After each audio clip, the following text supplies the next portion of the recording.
Hey everyone, this is Elenbaas from Nightlight Astrology. Today we're going to take a look at Venus crossing the south node of the moon. Venus has an extraordinary amount of dignity in the sky today as well. I'm going to show you what that looks like, why, and what it means.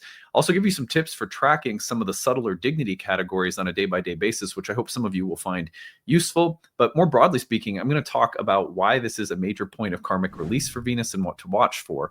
This is also something I did a preview video of a few weeks ago. If you go back maybe 2 weeks in my channel's history, you're going to find another note about Venus and the South Node getting together that could add to this one. You could watch both of these together and really get a really well-rounded take. But today should give you everything that you need to know for the transit that we're experiencing.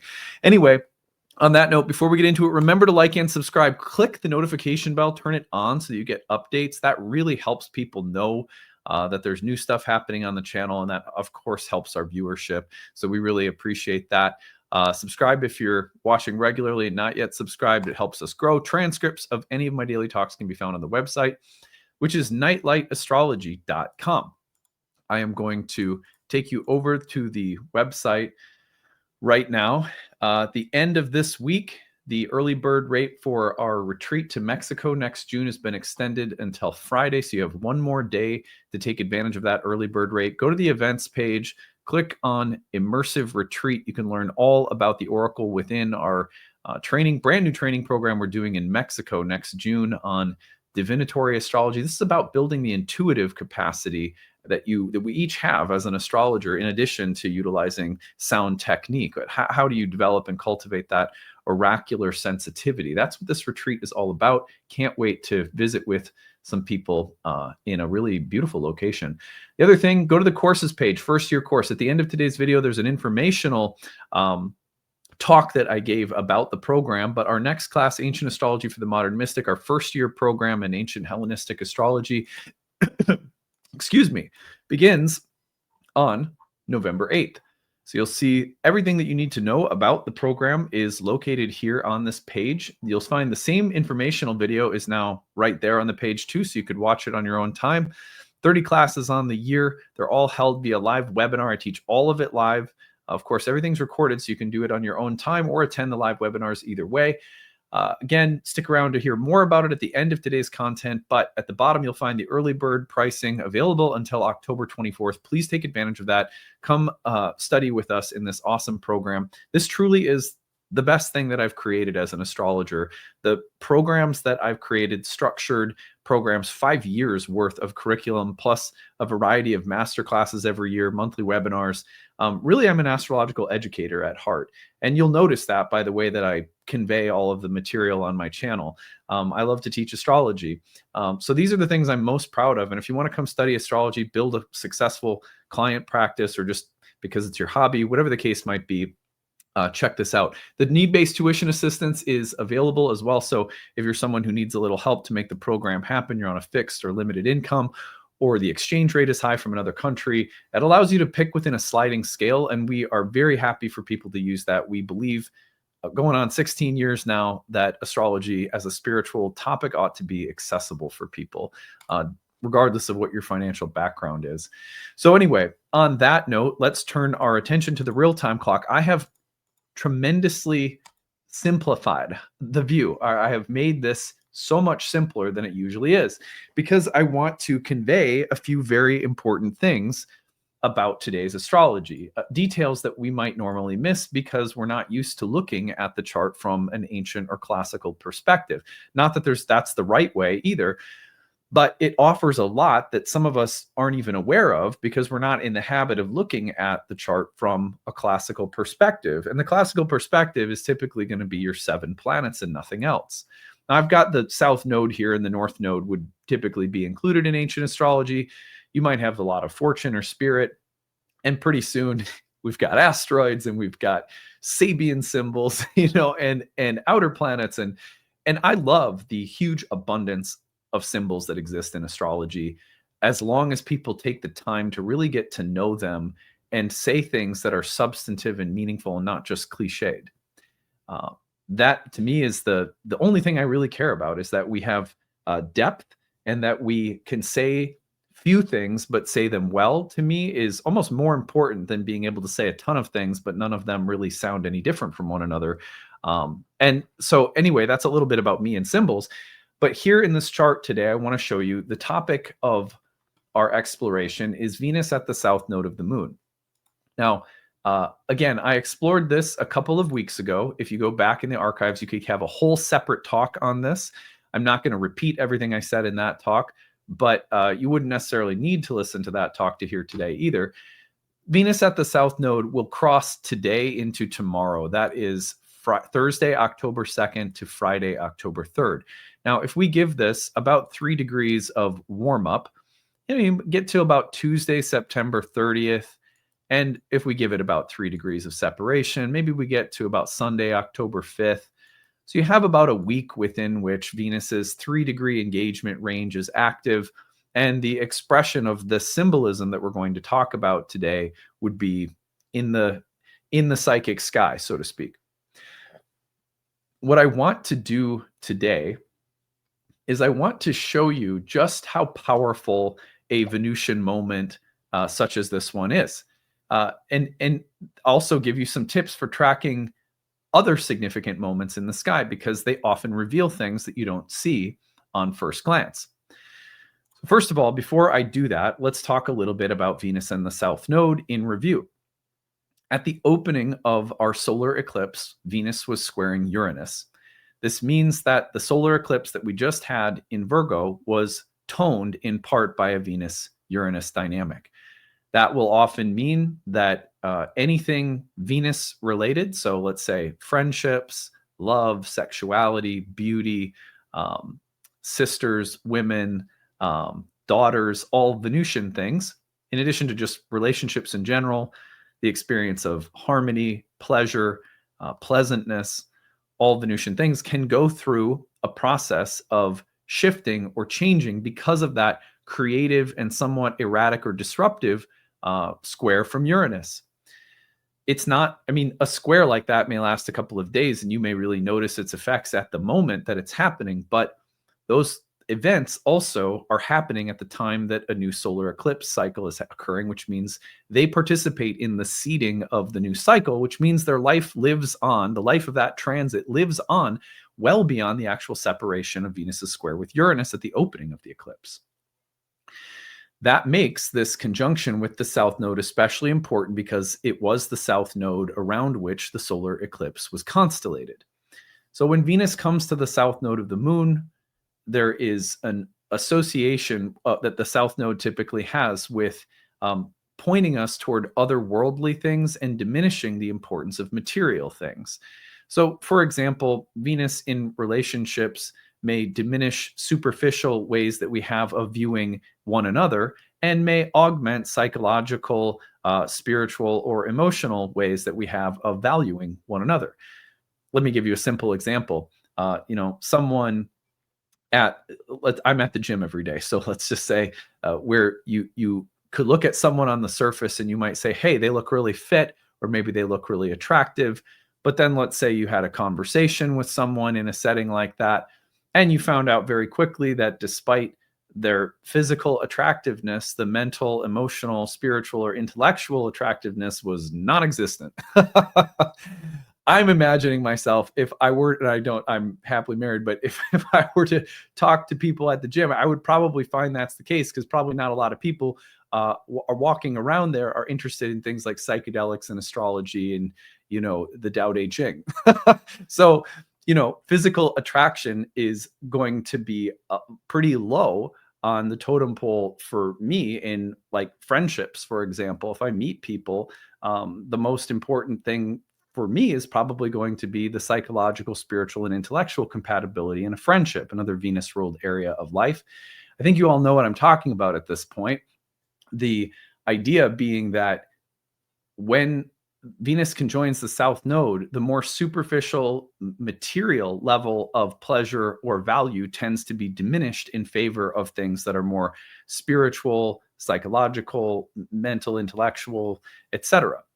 So you can see that when Venus crosses the South Node of the Moon, it is often a time of refining, reframing reorienting, purifying something about Venus, especially anything that has been somewhat superficial or just purely materialistic or rooted in something that's not as substantive. And that's one major signification for Venus in the South Node. You see again and again, for example, in Indian astrology with the significations of Ketu as the shadow planet around eclipses that emphasizes moksha, liberation from worldly entanglements.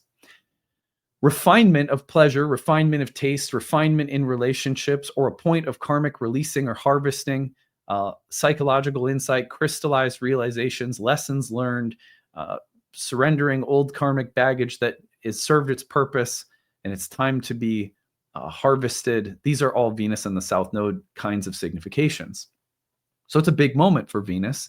It might not seem like it because it's like, oh, well, it's just Venus in the South Node. But again, given Venus's significance at the outset of the solar eclipse, the square to Uranus, let's say that Venus and Uranus represent artistic revolution. Speaking of the gym, a lot of people I noticed at the gym will try on different kinds of outfits. It's a kind of fun, but anyone who has to spend time in a social environment regularly, or you have some places you go, the gym, the office. In New York City, I remember being out and about a lot socially. And it's kind of fun to try on new versions of yourself through new aesthetics, new costumes, new makeup, new clothing, taking some risks and seeing what kind of social feedback or response you get, But insofar as Venus meets the South Node, any way in which pleasure, style, art has been revolutionizing itself or experimenting with new things since the outset of this cycle, there may be harvested insights that come from that experimentation. It's sort of like, oh, well, I'm going to start wearing all 1980s neon wind pants. Remember those? To the gym and see the response I get. You know what? People smile at me and they like it and they laugh, and I just love how I feel. And so I realized that I'm going to refine and shift my style. Seems like a simple little thing, kind of stupid, maybe even sounds superficial. But for Venus at the South Node, when you gain that insight through experimentation and playful revolution of your style, it can actually bring you closer to a feeling of what's authentic and what makes you feel good in different social settings and contexts, and might bring out more of an authentic feeling of who you are. So the point is not to sleep on how refining and simple the insights of Venus could be right now with things like style, appearance, taste, pleasure, even like what foods you like or don't like can be little tips or tip-offs as to, who you are and maybe what parts of yourself are seeking, greater expression. Okay, anyway, so those are a few things to think about. Any kind of relationship karma, sexual karma, the karma around intimacy in friendships, relationships, marriage. This is a transit that can reflect breakthroughs in relationships, releasing baggage in relationships because, again, of the square to Uranus at the outset of the cycle and now the harvesting moment of Venus at the South Node. So that's a little breakdown that we need for the setup. Here is, more broadly speaking, what I want to do now, actually, I'm skipping around here. What I want to do now is I want to show you just how much power Venus has in the sky and give you some tips for tracking dignities that can be really, really powerful.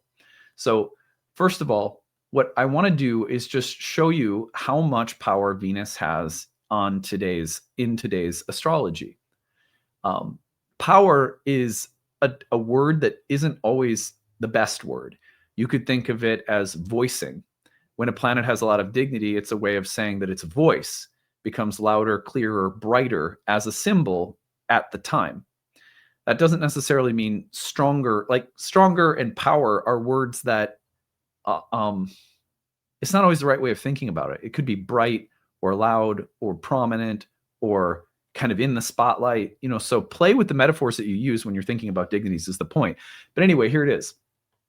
So first and foremost, Venus is in her fall in Virgo at the South Node of the Moon. So right away you might go, oh my gosh, Venus has is in a difficult position, because her dignity is so poor. But then you notice a few other things. One, Venus is in her own bound in Virgo. So she has dignity by virtue of being in her own bound. Then I want you to see how many other planets are in a power of Venus right now. The sun in Libra is in the domicile of Venus. Mercury in Libra is in the domicile of Venus. Mercury is also in the bound of Venus. Mars in Scorpio right now is in the bound of Venus. For a portion of today's astrology, the moon moving through Aquarius will be in the bound of Venus. Saturn in Pisces is in the exaltation of Venus, right? So you add that up, and there is almost every single planet except for Jupiter is in one of the powers of Venus. I mean, you could get into triplicity or something with Jupiter, but let's just say, though, that Jupiter is providing a superior sextile. Sextiles are of the nature of Venus, and is providing a superior sextile to Venus. So Venus is bona fide by Jupiter in her own bound, and every other planet is in the bound, domicile, or exaltation of Venus today. You see how when you pick up on those little dignities like that, and you can see sometimes, and it's not going to happen all the time like this, but at the time of a very important event for a planet, like you're studying a planet crossing the south node, in this case Venus, and you notice that Venus is in her fall, you could immediately rush to the conclusion that this is going to be a really difficult spot for Venus. And on some level, that dignity category is still important to consider, and I'll say more about that in a second. But what we're also seeing is that this Venus is supported by an exalted Jupiter in a harmonious sextile, and every other planet in the sky is in one of the powers of Venus. So at the very least, what we can take away from that is the recognition that this is a very significant moment for all things related to Venus. And it's those little dignities that start saying, oh, I see, Venus has a ton of power right now. What might it mean that Venus is in the sign of Virgo in her fall? We have to understand the category of the fall. The fall is a category for Venus that pits her in a natural opposition that she has to Mercury. Mercury, the ruler of Virgo and the exaltation ruler of Virgo, is in its fall in Pisces, where Venus is exalted. And Venus is in her fall in the sign where Mercury is exalted. We have an ancient text that comes from Rhetorius that was wherein he says that the reason that Venus is exalted in Pisces, in fall in Virgo, Mercury in fall in Pisces, exalted in Virgo, is because the intellectual or rational and the sensual or aesthetic are often opposed to one another in meaning and in value. So, for example, let's just say that I'll go back to the gym analogy. Let's say you see a handsome guy at the gym and you go up and you I don't know who would do this. I don't see people doing this, but let's say you were bold enough to go up and strike up a conversation. And oh my gosh, this super attractive fella turns out is just brain dead. I'm kidding, right? But you get what I mean? Suddenly, the conflict between sensual beauty and intellectual appreciation or intelligence is now in conflict. It's a very simple example with Venus Virgo. But sometimes Venus, a lot of the times when you think about the psychology of Venus and Virgo, you also think about the care and concern for details and the control of the practical elements of a situation or a craft, and the anxiety and care and control and meticulousness potentially being at odds with the flow, the harmony, the grace, the beauty. It's like someone who can't relax enough to enjoy the art that they make, or who is a very great craftsman, but so controlling that some element of flow can't make its way in, or someone who's very masterful at their craft on a level of detail, but perhaps there's also a kind of anxiety or neurotic inability to let go. So those are the ways you typically, like Venus and Mercury are typically at odds with one another when Venus is in Virgo. Venus loves pleasure. Virgo has a lot of concern for purity and getting things right and being good or being useful or being aware of the potential for judgment and passing the grade or you know, being judged or evaluated positively.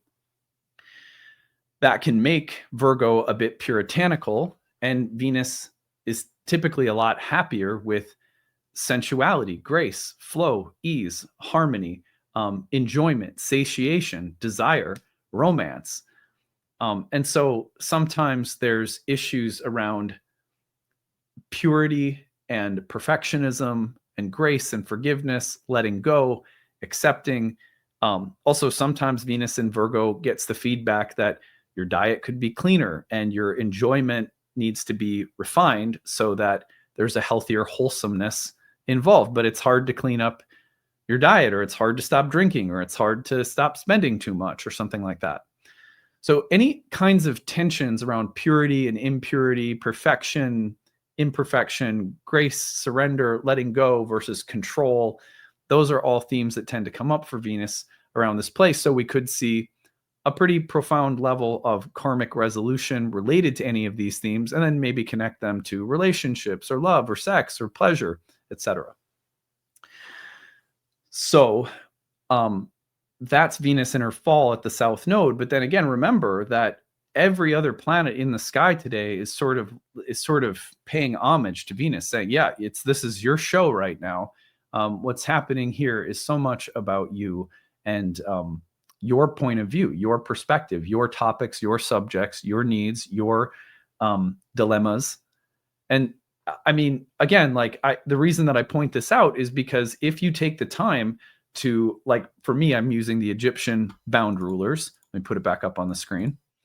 I'm using the Egyptian bound rulers. And so you can see that if you simply examine just the traditional 7 planets, I threw in the south node, obviously, in this case, but if you explore just the traditional 7 planets and the bound rulers, as well as the domicile and exaltation rulers, you will often get a feel for, what's pressing more, what's weighing more heavily on the scales. And Venus is heavy. Venus has a lot of gravitas right now. And that will just, it really refines how you're looking at things as an astrologer. It can add a sense of weight or importance or significance. And again, like the reason that I would say it might be easy to miss something like this is because we don't think of Venus crossing the south node as the hugest deal in the world. It's kind of quiet in the sky with the traditional planets otherwise. We're not paying then attention to the context that Venus has within the lunar cycle that we're, the eclipse cycle that we're in, excuse me. And we're not paying attention to how much weight Venus has on a given day. Not that this level of detail or attention to detail is always necessary, or it's not even always constructive to get so detail oriented. But certainly this was one of the things that caught my eye that I thought you might all find useful to see and, demonstrated. All right, there are 5 things to watch for given the power of Venus in the sky today. Think about Venus as an archai, meaning a first principle philosophically that ancients saw within the Hellenistic system of astrology. What did she represent as a philosophical core? 1, union and attraction. What the cosmos has a natural way of taking all of the many things. You see, there's the one and there's the many as like fundamental building blocks of reality. There's oneness and there's manyness, and they're the same, but they're different. Within that manyness, the principle that is always at work and often in mysterious ways is the principle of magnetism, attraction. There is a force that works to draw things that are different and bring them together. Doesn't always make them the same, but it harmonizes them and brings them together in ways that are meaningful, beautiful, sensual, magnetic, attractive, harmonious. And again, we're not even always able to perceive the level at which that's taking place. I'll give you a simple example. Remember that Mars is a natural opposite to Venus. And so there is a paradoxical way which even our enemies are something that we attract. Believe me, I don't like to offer simple-minded formulas like anything bad that's happened to you, you attracted. That's not what I'm saying. But I am saying that there are powerful and very mysterious forms of magnetism and attraction on the level of meaning, on the level of karma, that are behind everything. This is why Venus is the co-ruler of Libra, the sign of cosmic balance and justice. Co-rules that sign with Saturn, who's exalted there. Number 2 is aesthetic order. When you have a huge moment like this for Venus, the arrangement of our lives in terms of our taste, our values, what we find attractive, the meaningful arranging or ordering of things, and the way that they're aligned with one another or harmonizing with one another has a chance to be in front and center somehow. So consider that as well.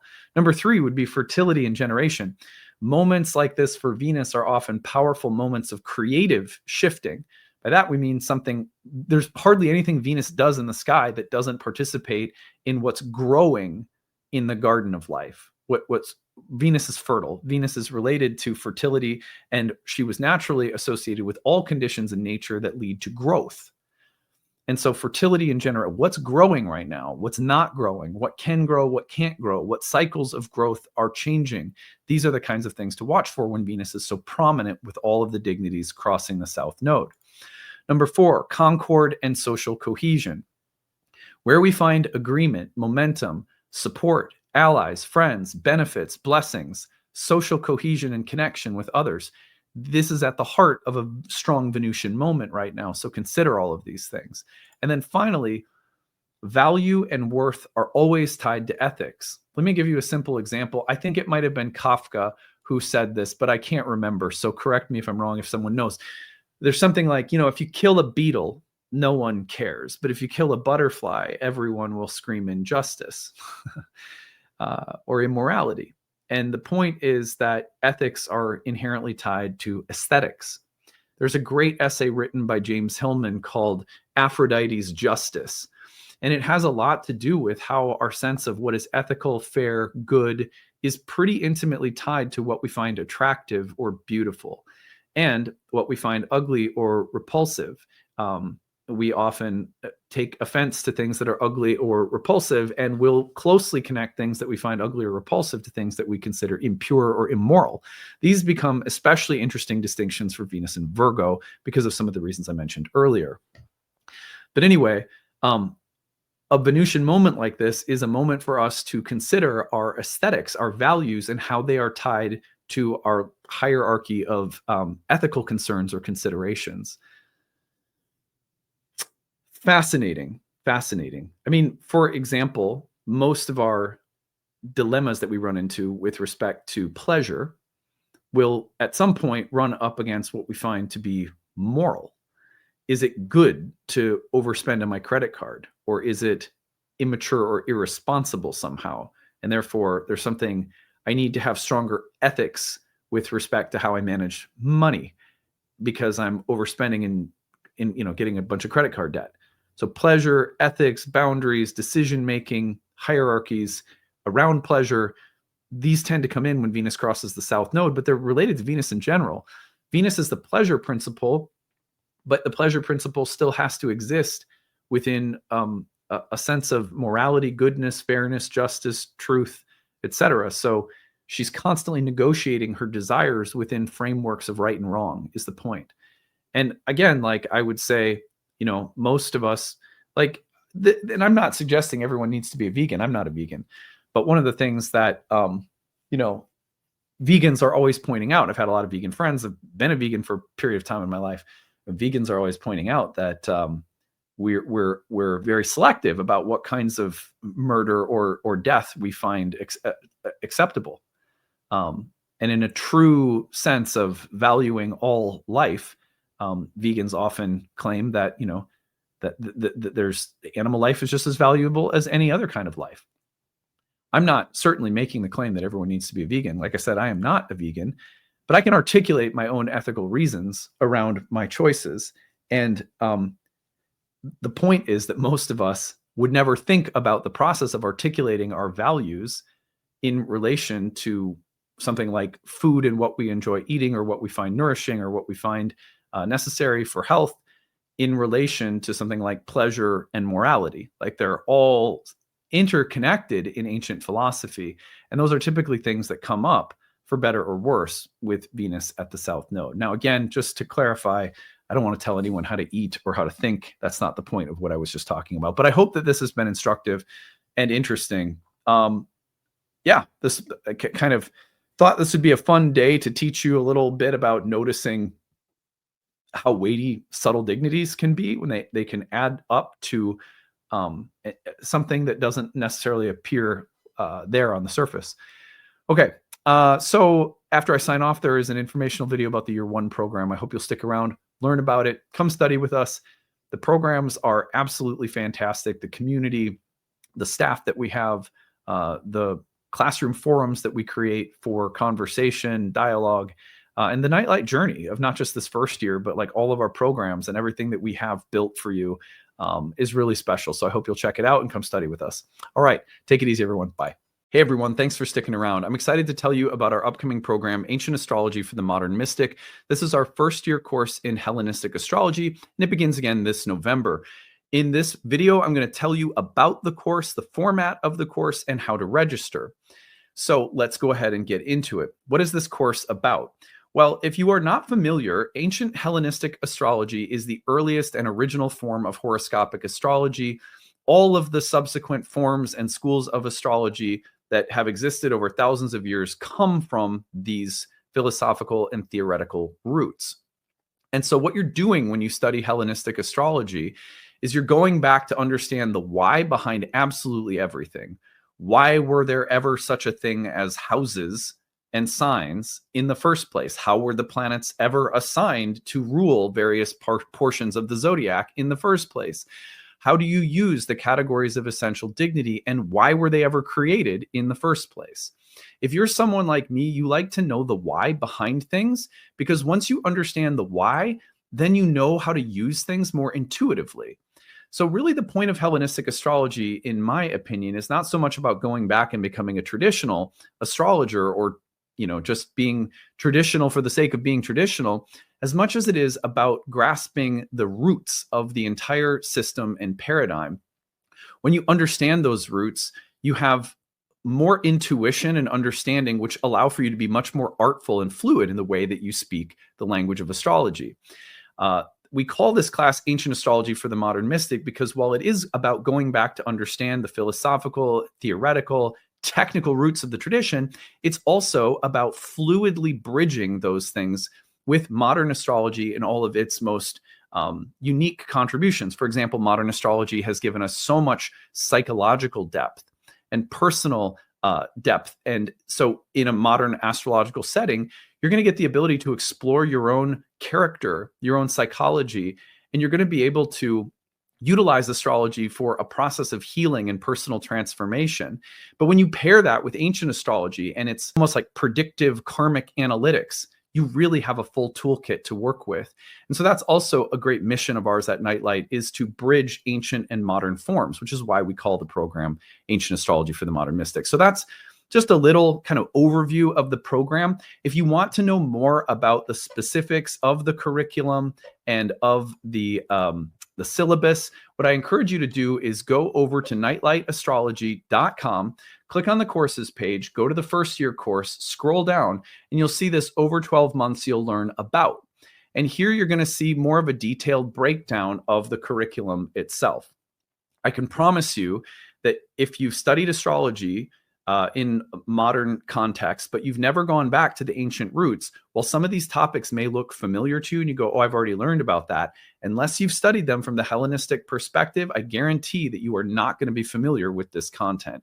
Hellenistic astrology is mind-blowingly new and interesting for most people. And if you've never studied it, again, don't assume that anything on this list is something you're going to be familiar with.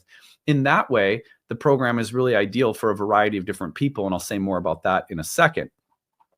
So what is the format of the course? Let's go to that next. Scroll down and you're going to see that the course includes 30 online webinars that I lead throughout the year. Over the course of a year together, I have 30 classes that are broken into different units of material. In between those classes, we have breakout study sessions with your course director and 2 TAs. they're going to lead you through Q&A sessions and tutoring sessions to make sure that you have a lot of support in between major units of study. In addition, we also have an interactive group forum discussion where you can ask questions year round and get an answer within a business day in the student forum, where a lot of people also connect and build community. Lots of people in that forum also develop like little meetup groups outside of class. That's very common in all of our programs. It's a very community loving, warm space where anyone's also welcome. Throughout the course, you're also going to find that for every lesson, if you're just there as a hobby student, you can just listen to the webinars. They're all recorded for you. So if you can't make the live webinars, everything is housed on the website as recordings. I'd say about 40 or 50% of our students are going to be following along at their own pace, whereas the other half might be attending the live webinars. But it's really kind of, you know, if you can attend a few and then 1 week you got to be gone, the recordings are always there. You have lifetime access to everything in the course, so it's not a big deal. For every lesson as well, if you're someone who wants to go really, really deep, maybe you have the intention to practice professionally, this course is set up with an optional certification exam at the end from our school, from our program. So you can, you know, if you want to build that resume and develop the credentials from our programs, you can do that, but you also, it's optional, so you don't have to. And outside of every lesson, we have recommended reading. We have supplemental bonus content, all of which is optional, but it's there for people who might want a lot more, whereas some people will take the webinars themselves, and that'll be plenty. So it's really flexible in that way. Also, this is one program within 4 years of curriculum that are meant to go together. And so most people who come through our first year program will end up taking our second year program, where we develop forecasting and prediction and transit tracking techniques. Our third year program, which is aimed at counseling and psychology. So psychological counseling skills is our third year program. And then the Oracle Within, which is our exploration of the philosophical, spiritual roots of the divinatory oracular tradition of astrology. So there's a lot of material there. We also have another 1 year program in horary astrology for some people who want to add that predictive tool to their toolkit. So there's just a lot of material at Nightlight that this class is actually just one part of, which can be taken standalone, or for some people, they get into it, they're going to love it. You're going to hang out with us for 3 or 4 years worth of content. This program is ideal for a number of different types of students of astrology. I'll say that for starters. So let's see here. I'll stop sharing this. So we have there's a profile of the typical students who come through our courses. One is going to be people who just want a very guided introduction to ancient astrology because you've never had it before. Maybe you're only familiar with modern, and you want that guided, structured approach to learning traditional for the first time. Also, people who are brand new to astrology in general, there's no better place to start than at the roots of the ancient foundations. So whether you're a total beginner or just a beginner to Hellenistic, this is a great place to start.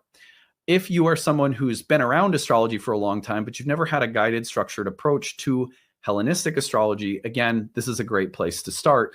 I promise you, Hellenistic is very different than what you're familiar with, and you're going to need a guided and structured approach at some point in time.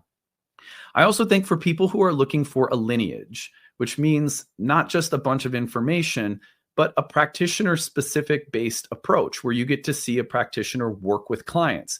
You get to hear how a practitioner has prioritized different techniques and why.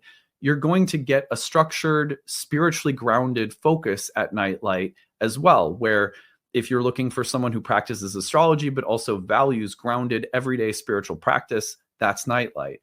If you want a community that's been in the industry for a long time now, this is our 16th year of teaching programs and guiding students through trainings. So all of those things, if they matter to you, this is a great place to study. It's a warm community atmosphere. It's spiritually grounded. It's focused. It's academically rigorous. It's going to provide you the appropriate preparation for practicing professionally, especially if you go through all of our programs. But also for those who are just curious and love astrology for your own personal interests, this is going to be a great place for you to learn and grow and thrive and feel like you have a lot of support around you in the curriculum, the teachers, the community, as you're developing, what might just be a personal interest or spiritual hobby. So that is who it's ideal for. Finally, how you register. You go over to the website. I'm going to take you back there. And it's at the bottom of the first year page. You're going to find that the early bird rate is in effect until October 24th. You can save significantly off the cost of the course when you use the early bird rate, where you can pay in full, or use an early bird installment rate plan. Both are going to save you off significantly off the cost of the course. But also at Nightlight, it has always been our mission to make sure that astrological education is accessible for everyone. So please, if you are someone who would love to take this course, but maybe you can only afford a small amount of tuition per month, use the tuition assistance. It is there. All you got to do is plot, you fill out the little form, you tell us your situation. If you're on a fixed income, if you're on a limited income, if you're part-time, if you're in between jobs, if you don't make a lot and you're on that fixed budget, we understand. We don't want people to hurt themselves trying to study something that is spiritual that we feel should be very accessible for everybody. So if you're someone who could use a little help to make this program happen, for whatever reason, maybe you're a single parent, or you're on disability, or you're retired, or you're on a fixed income, whatever the case is, use that tuition assistance. Also, people in other countries who have extreme, exchange rates. We get it. So just use the tuition assistance, and we'll be glad to make sure that the price point is accessible. For us, as a spiritual topic, we're a business at the end of the day, but we believe that this is a spiritual topic. And so accessibility has been a part of our model for 16 years now. We've never not had one of our training programs with affordable sliding scale-based prices for people who need it. So please take advantage of that. It's all there for you. I hope to see you in classes soon. And if you have any questions about the program whatsoever, direct them to us at info@nightlightastrology.com. And I hope to see you all coming up here in November. Take it easy, everyone. Bye.